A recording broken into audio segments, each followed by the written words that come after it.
Yo, it's Eddie Ortega. Today, we're gonna be taking a deep dive into what makes for a great art style and what are some of the key components and ideas that we need to keep in mind when we're developing our own art styles. Generally, when we say this, we're talking about the qualities that make a piece of art or a work of art memorable and kind of like give it its soul and its signature, right?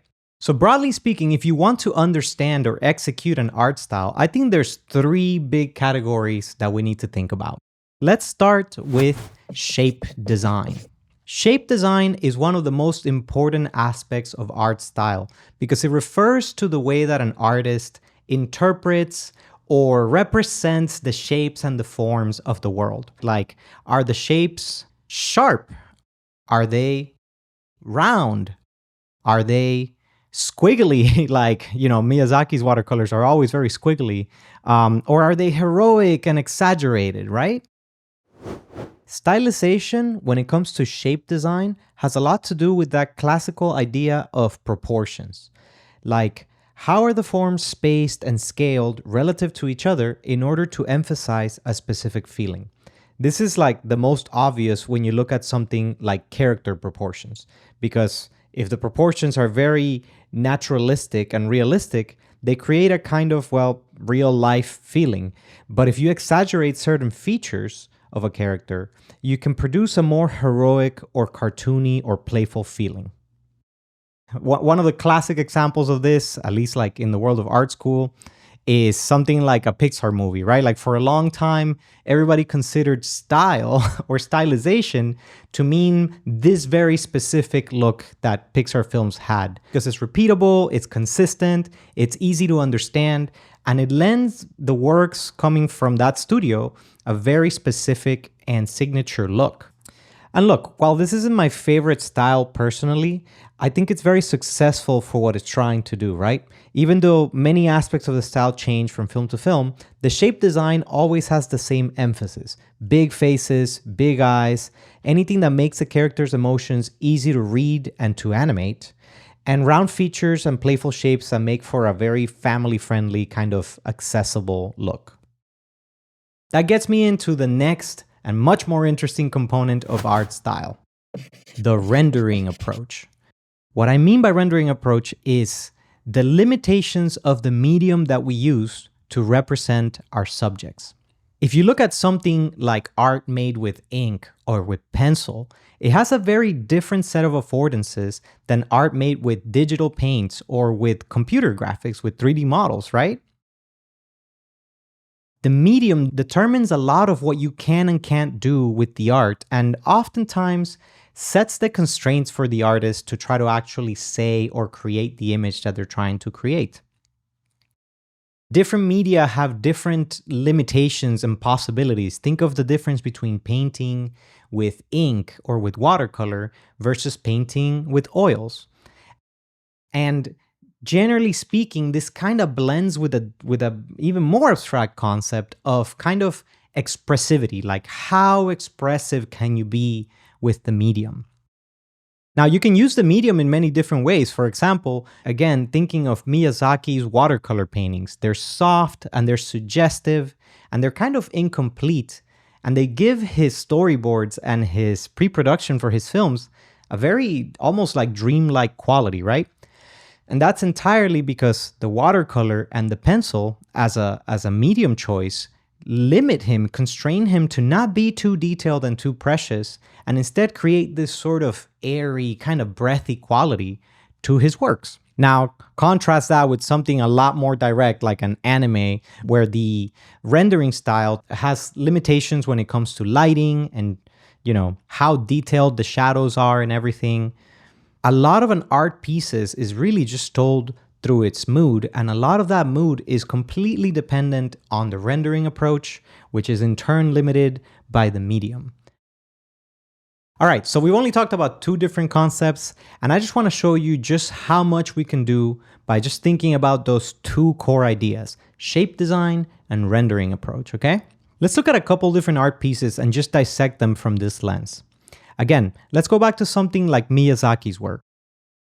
This is a work that is suggestive. It's very playful.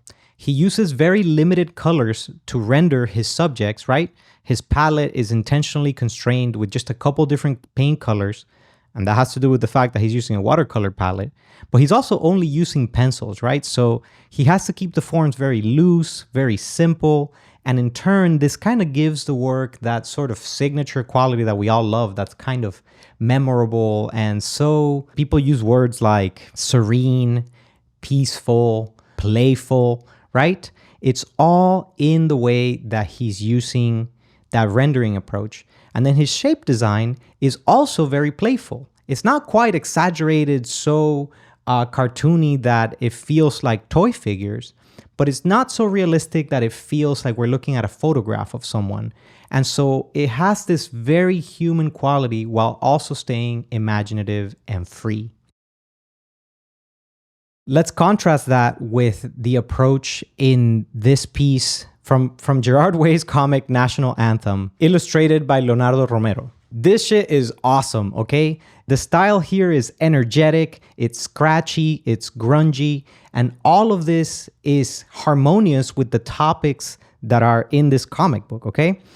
I personally love the rendering approach that it has, kind of combines like dark sort of ink lines with halftones and all kinds of different, almost acidic colors, right? It's very striking. And the shape design is very heroic. It's playful, it's not realistic, but it's also sharp and kind of bold. And this is so appropriate for, you know, a world that's coming from the mind of Gerard Way, who is the singer of My Chemical Romance. It's just, it feels like I'm looking at a comic book version of his songs, basically. All of these are examples of works that I am completely inspired by, and they're completely different approaches to rendering, shape design, and subject matter. And on that note, let's talk about the third and final component that I think makes for a great art style. And that is the subject and the themes, of course. Now, this might be a bit of a hot take because I think most of us think that art style is just what you can do visually. But I think subject matter completely contributes to the sense of style. Who are the people in the work? Where are they? What are they doing? I think these things are actually inseparable from the feeling that we get when we look at a particular art piece. Again, in this case, think of something completely iconic where even if the art style changes, let's say the rendering changes and the shape design changes, you would still recognize it for its kind of spirit. For me, Dragon Ball comes to mind. Even though the rendering and the shape designs have changed through the years, everybody recognizes Goku as a character design. Everybody recognizes the crew and the different characters that are in this world. I mean, if you've watched it, then it left an impression on you, and the subject matter by itself carries a lot of weight. And along with the subject matter, there's an interesting component of the themes that the art is trying to communicate. Beyond just what we draw, how we draw it, how we render it, I think there's a really strong component of understanding motifs and symbols that are repeated across a body of work to create a sense of style, to create something that's memorable and that keeps bringing us back. These become basically the staples of a particular artist. Like a good art style can have great shape design and great rendering, but in my opinion, great memorable art styles also tend to have really strong themes that they're trying to communicate, right? The artist is trying to say something, and they'll use things like symbols and motifs to drive their point home and to make a connection. And so when you put it together, we have these three things, right? The shape design, the rendering approach, and the subject matter or the main themes. I think these are three key components that we need to really think about when we're trying to develop or understand an art style. All right, that's plenty for one video. I hope that this video has given you something to think about and given you a couple different terms that you can start to use when thinking about art style and see that it's a lot more than just how we draw things, and it's something that we could build very intentionally. Because at the end of the day, style really is kind of like a spiritual expression that's made up of tons of little choices that make up, you know, the greater whole of an art piece. All right, I'm gonna get back to making some art. I'll see you in the next video. Ciao.